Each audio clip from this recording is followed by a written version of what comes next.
Mi quer também a trata parte de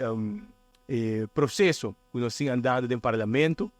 para o qual que trata a lei de matrimônio de mesmo sexo, a maneira você sabe, a lei aqui tem dois pontos arriba dele, tem uma lei de iniciativa do parlamento, mas também tem uma lei onde tem caso aqui grupo a fundação orgulho está brincando no caso de corte e caso da cassação. Dessa aqui nós compreender acaba na começamento de ano com adviso para o qual a cassação a sair adelantar, nós estamos premiando o veredicto final de cassação, nós também sair adelantar, mas também tem processo que está andando aqui dentro do parlamento, onde a iniciativa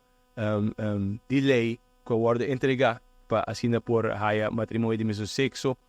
também vai passar no parlamento, que tem duas trajetórias diferentes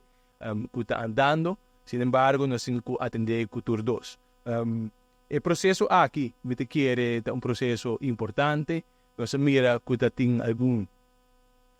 carta na bairro de temática aqui, mas nós mira também que essa que não vai atender, e de caso aqui, bom atender também para o presidente do parlamento, que quer que vinda fazendo tremendo trabalho, não deu de começamento para atender o tu lei não atrasar, de hora que ele 30, e percurar a também para ter tu lei não tem que atender na hora, e para mira também que está fazendo tremendo trabalho a ribesar aqui, nós que felicitar naturalmente, e decidir também êxito, para sobre nós que tem mais lei na caminho, tem uma lista de lei que tem que tratar,